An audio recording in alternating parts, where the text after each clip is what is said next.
तो first question है ये क्वेश्चन है जहाँ पे हमें दिया गया है wavelength of first second line की 5890 एंगस्ट्रॉम एंड 5896 एंगस्ट्रॉम। हमें कह रहा है कि फर्स्ट एक्साइटेशन पोटेंशियल निकालो। क्या निकालना है? वी निकालना है। जब भी इस टाइप के क्वेश्चन आए तो बस एक फॉर्मूला याद रखो, delta E is equal to H C by E is equal to 1 upon lambda minus 1 upon lambda 1 upon lambda 2। ये वाला फॉर्मूला इसको याद रखो, आराम से भी निकल जाएगा आपका।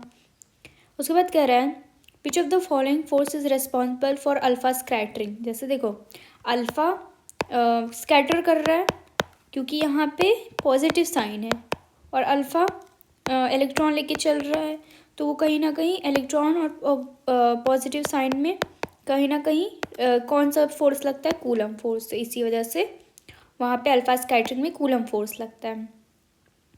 कह रहा है यहाँ पे अल्फा पार्टिकल इंसिडेंट कराया गया गोल्ड फॉइल पे, तो हमें बताना है कि कौन सा मैक्सिमम होगा कौन सा मिनिमम होगा। तो मैक्सिमम वो होता है जो स्ट्रेट लाइन में मोस्टली चले, ठीक है, जो इधर भी ना जाए इधर भी ना जाए, मोस्टली स्ट्रेट में जाए, ठीक है। और मिनिमम वो हो जाए जो बैक कर जाए, मिनिमम वो हो जाए जो रिवर्स हो जाए।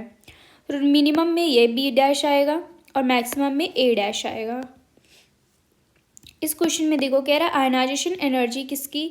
आई ई ए मतलब आयनाइजेशन एनर्जी ऑफ ए ज़्यादा है आयनाइजेशन ऑफ एनर्जी बी से, ठीक है। तो यहाँ पे कह रहा है कि हमें सबके बीच के मतलब यहाँ पे कह रहा है कि आप हमें बताइए क्या मतलब होगा। चलो मैं समझाती हूँ। देखो आयनाइजेशन एनर्जी ए अगर ज़्यादा है तो वहाँ पे हम लोग इसको कंपेयर करेंगे किससे? Ionization energy is equal to Z square by N square. तो यहाँ पे जेड ए ज़्यादा हो जाएगा डेफिनेटली जेड बी से। और यहाँ पे बोला है कि ग्राउंड स्टेट की बात कर रहा है, तो एन तो 1 आ गया तो उसको तो छोड़ो। तो ionization energy directly proportional to Z square आ गया, तो जेड ए ज़्यादा हो गया जेड बी से। अब जेड आ गया तो हम जानते हैं वेलोसिटी क्या होती है? डायरेक्टली प्रोपोर्शनल टू जेड होती है।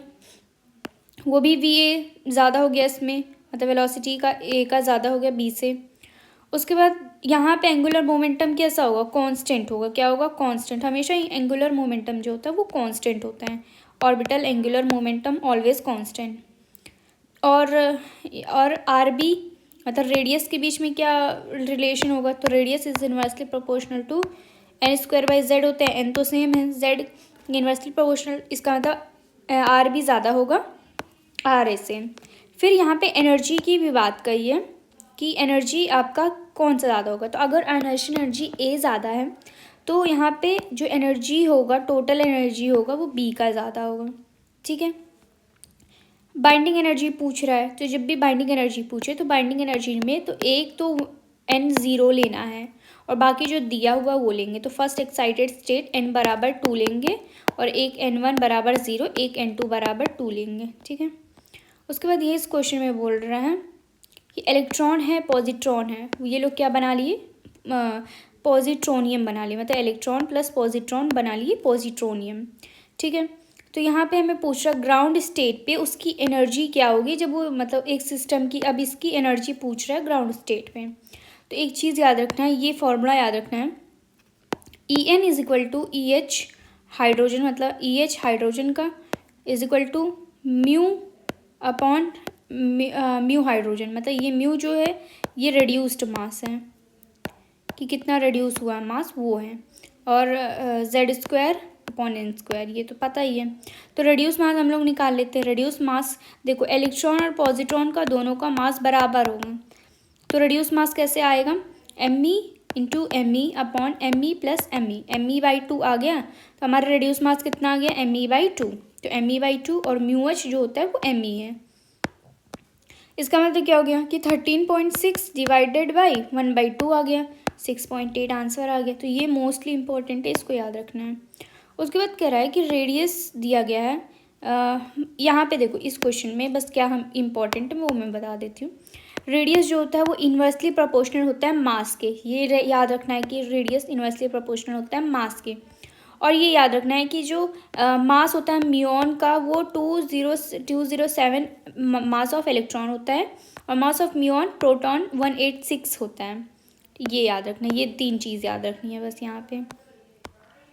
फिर इस क्वेश्चन में बोल रहे if radiation of all wavelength from ultraviolet to infrared is passed at through hydrogen gas at room temperature, absorption line क्या होगी, उसमें कौन सी एब्जॉर्प्शन लाइन हमें दिखेगी। तो अल्ट्रावायलेट रेस हमारी लाइमन से शुरू होती है और अगर इंफ्रारेड तक जा रही है, इसका मतलब कि वो कुछ लाइमन मतलब 1 से शुरू हो रही है, जितनी भी लाइन्स है वो 1 से शुरू हो रही है। तो 1 से 2 भी जा सकता है, 2 से 3, 1 से 3 भी जा सकता है, 1 से 4 भी जा सकता है, ठीक है, ये जा सकते हैं। तो इसमें हमारा बाल्मर तो पॉसिबल नहीं है क्योंकि बाल्मर जो होता है वो 2 से जाता है 3 में या 4 में, या उसमें कभी भी वो नीचे नहीं आता है, वो ऊपर जाते जाता है, मतलब 2 से ही स्टार्ट होता है। तो बाल्मर तो एग्जिस्ट नहीं करेगा, तो लाइमन इसका आंसर हो जाएगा।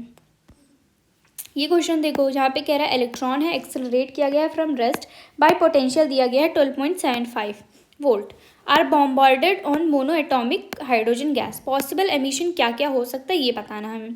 हम जानते हैं z बराबर n बराबर 1 पे 13.6, n बराबर 2 पे 3.4, 1.5, 1 फिर 0.84। अब हमें देखना है कि ये जो 12.75 है वो कैसे आ रहा है।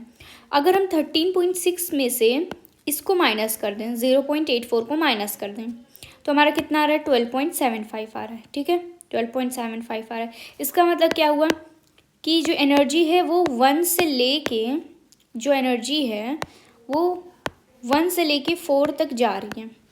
मतलब ये हो सकता है 1 से 2 भी चला जाए, 2 से 3 भी चला जाए, 1 से 2 चला जाए और 1 से 3 चला जाए, 1 से 4 चला जाए। ये तो आपके लिए लाइमन के लिए पॉसिबल होगा। वहीं आपके बाल्मर के लिए क्या हो सकता है, 2 से 3 चला जाए एंड 2 से 4 चला जाए, तो 2 इसमें बाल्मर में हो गया। उसके बाद है आपका पास्चन सीरीज, सिर्फ एक पॉसिबल होगा 3 से 4। तो ये ऐसे सॉल्व करना है, ईजी है, मोस्टली इंपॉर्टेंट ये याद रखना है। उसके बाद है 3 photon coming from excited atomic hydrogen sample are picked up, उन्हें पिक किया गया है और उनकी एनर्जीज दी गई है 12.1, 10.2 एंड 1.9 ये दी गई है। तो हम क्या नाम है, तो हम ये n बराबर 1, n बराबर 2, n बराबर 3 पहले ये ड्रॉ कर लेते हैं। अब ये जो एनर्जीज़ हैं, अब यही है कि 12.1 कैसे आएगा, n 3 इसको इसमें से माइनस कर दो, हमारा ये आ जाएगा। 10.2 कैसे आएगा, आपका जो ये सेकंड वाला है इससे फर्स्ट वाले से माइनस कर दो। उसके बाद ये वाला कैसे आएगा, 3 को 2 से माइनस कर दो। तो ये इंपॉर्टेंट है, इसको याद रखेंगे ना तो ये सब भी ईजिली हो जाएगा। इसका मतलब अब हमें ये तो मिल गया, अब हम इसके बाद ग्राफ बनाते हैं इसका। तो ये कहाँ से जा रहा है, 3 से 1, मतलब 3 से 1 पे गया। फिर ये कहाँ से कहाँ, 2 से 1, 2 से 1 और ये 3 से 2। इसका मतलब यहाँ पे कितने एटम्स पॉसिबल हैं, कितने एटम्स पॉसिबल हैं, 3 या तो 2, 3 या तो 2 एटम्स पॉसिबल हैं। उसके बाद ये क्वेश्चन देखो, यहाँ पे कह रहा है radiation of wave length lambda are incident on hydrogen atom in ground state. Ground state में बोल दिया गया कि एमिशन हो रहा है। A fraction of this radiation absorb by this atom there are 10 different wave. यहाँ पे बोल दिया कि 10 डिफरेंट वेव हैं, तो हमें मालूम चल गया कि 10 डिफरेंट वेव है। तो 10 इज इक्वल टू क्या हो जाएगा, n-1/2, यहाँ से n निकालेंगे कितना आ गया, 5 आ गया, और ग्राउंड स्टेट में ले जाना है। तो इसका मतलब हमें n बराबर 5, मतलब n1 5 मिल गया और n2 कितना मिल गया, 1 मिल गया। अब हम लेमडा निकाल लेंगे ये यूज़ करके, ठीक है। यहाँ पे कह रहा है व्हेन इलेक्ट्रॉन जम्प्स n बराबर 2 से n बराबर 1 तक, तो कह रहा है एमिटेड जो एनर्जी आती है वो 10.2 आती है। तो यहाँ पे जो एमिटेड एनर्जी होगी ना वो हो सकती है लेस भी हो सकती है, मोर भी हो सकती है देन 10.2, ये याद रखना है। मतलब समथिंग लेस और मोर 10.2 ऐसे हो सकता है। रिडबर्ग कांस्टेंट जो होता है वो डायरेक्टली प्रोपोर्शनल होता है किसके, मास के। तो इसी वजह से एनर्जी जो होता है वो डायरेक्टली प्रोपोर्शनल होता है रिडबर्ग कांस्टेंट से एंड डायरेक्टली प्रोपोर्शनल होता है मास से, और जो रेडियस होता है वो इन्वर्सली प्रोपोर्शनल होता है मास से, ठीक है। उसके बाद देखो यहाँ पे ये बहुत अच्छा क्वेश्चन है। हमें यहाँ पे n बराबर 3 से 2 में वो जा रहा है और टाइम दिया गया है, हमें पूछ रहा है कि टॉर्क कितना होगा। तो टॉर्क का फॉर्मूला हम जानते हैं, T torque is equal to dl/dt। dl हम निकाल लेंगे, dt तो हमें पता ही है, तो dl हम कैसे निकालेंगे, हम जानते हैं l is equal to NH/2 होता है। तो n बराबर 3 से n बराबर 2 में जा रहा है, तो n1 माइनस n2 h/2 यहाँ से हम टॉर्क निकाल लेंगे। ठीक है, अब यहाँ पे ये क्वेश्चन देखो, यहाँ पे कह रहा है एरिया के बीच में ग्राफ बताना है, log a(n/a1)। चलो ठीक है, हम जानते हैं r is directly proportional to n² होता है, तो एरिया क्या हो जाएगा, डायरेक्टली प्रोपोर्शनल टू n⁴। अब अगर हम area directly proportional to n⁴, इसका हम log ले लेंगे। मान लो log a is equal to क्या आ जाएगा, 4 log n आ जाएगा, है ना। तो हमारी जो स्लोप आएगी वो कैसी आएगी, 4 आएगी और स्ट्रेट लाइन होगा, कैसी होगी, स्ट्रेट लाइन होगी। उसके बाद इस क्वेश्चन में देखो, तेरा वेवलेंथ है, लास्ट लाइन दिया गया लाइनमैन का कितना, इतना दिया गया 911। ठीक है, तो इसका एक इक्वेशन बना लिए लाइनमैन का, 1/911 r(z²) मतलब 1 और 1/1² माइनस 1/∞, ये बना लिए। उसके बाद कह रहा atomic number of that element emit characteristic X ray. अब क्या हुआ कि वो जो एलिमेंट था वो अब कैरेक्टरिस्ट एक्सरे प्रोड्यूस कर रहा है, वो भी मिनिमम वेवलेंथ का। तो मिनिमम वेवलेंथ कब से कब तक हो सकती है, n1 बराबर 1 से n1 बराबर 2, ये मिनिमम वेवलेंथ हमें देगी और उसकी वैल्यू दी गई है 0.7। इसका मतलब हमें कैरेक्टरिस्टिक्स हम जानते हैं, इसका फॉर्मूला होता है 1/λ is equal to r z-1 का स्क्वायर 1/n1² 1/n2²। ठीक है, ये याद रखना है। तो यहाँ पे कैरेक्टरिस्टिक रे में हम लोग ये यूज़ करेंगे, तो r z-1 का होल स्क्वायर और 1/1² माइनस 1/2²। हमें यहाँ पे निकालना क्या था, एटॉमिक नंबर निकालना था, तो यहाँ से हम z निकाल लेंगे।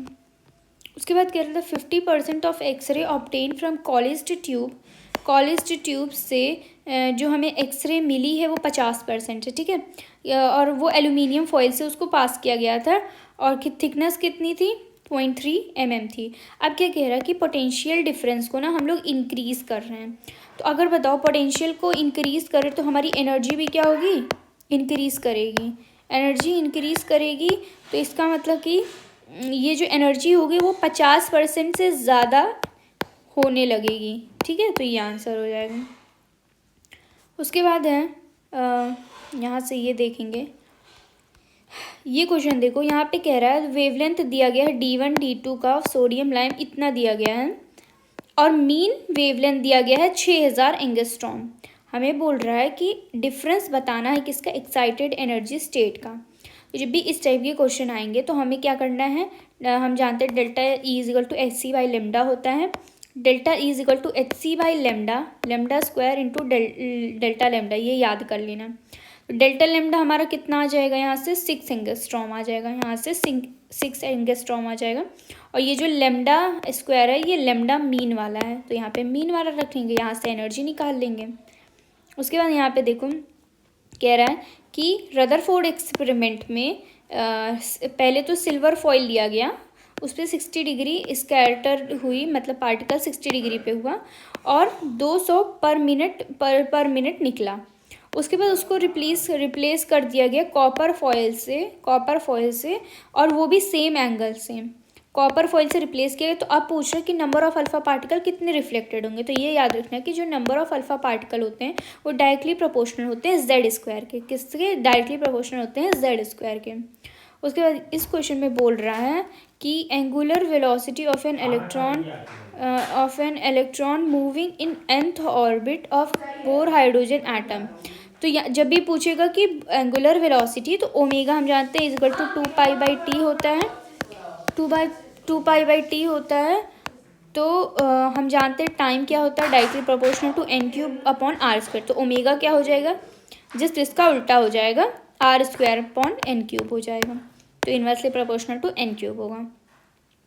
उसके बाद बोल रहा है the first excitation potential of given atom कितना दिया गया है 10.2 वोल्ट दिया गया है।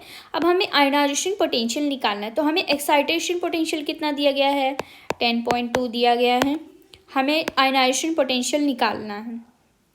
जब भी इस टाइप के क्वेश्चन आए तो हम पहले इसको तो ये जो दिए गए हैं ये हमारा हम जानते E1 माइनस E2 दिए गए हैं 10.2। तो अगर n1 बराबर 1 पे E है तो n बराबर 2 पे क्या होगा E/4 होगा। तो E माइनस E/4 यहाँ से E निकाल लेंगे 13.6 आ जाएगा। ठीक है, अब कह रहा है कि हमें टोटल एनर्जी और एंगुलर मोमेंटम के बीच का रिलेशन बता। तो हम जानते हैं total energy is inversely proportional to n² होता है, और जो एंगुलर मोमेंटम होता है वो किसके डायरेक्टली प्रोपोर्शनल होता है n के। कैसे, L is equal to mv/r होता है। L is directly proportional to v किसके प्रोपोर्शनल होता है अपॉन n, और ये इंटू n²। तो कट गया, n आ गया, तो L directly proportional to n हो गया। अब इसको डिवाइड कर देंगे, कितना आ जाएगा, मतलब ये जो एनर्जी है वो इन्वर्सली प्रोपोर्शनल होता है किसके, एंगुलर मोमेंटम के स्क्वायर के। ठीक है, उसके बाद कह रहा था ये हाइड्रोजन एटम है इन ग्राउंड स्टेट ऑब्जर्व कर रहा कितना एनर्जी 10.2 इलेक्ट्रॉन वोल्ट। तो हमें कह रहा है कि अब ऑर्बिटल कितना ऑर्बिटल एंगुलर मोमेंटम निकालना है कि कितना इंक्रीज़ किया इंक्रीज़ बाई कितना। तो हमें मतलब डेल्टा एल निकालना है। तो इजी है, हमारा 10.2 इलेक्ट्रॉन वोल्ट एनर्जी था और ये ग्राउंड स्टेट से फेंका जा रहा था। तो यहाँ से हम लोग n2 निकाल लेंगे, पहले n2 निकल गया। तो हम जान रहे हैं n1 बराबर 1 है, n2 बराबर आ गया है 2। तो हम डेल्टा एल निकाल लेंगे n2h अपॉन 2 पाई n1h अपॉन 2 पाई हो जाएगा, है ना। उसके बाद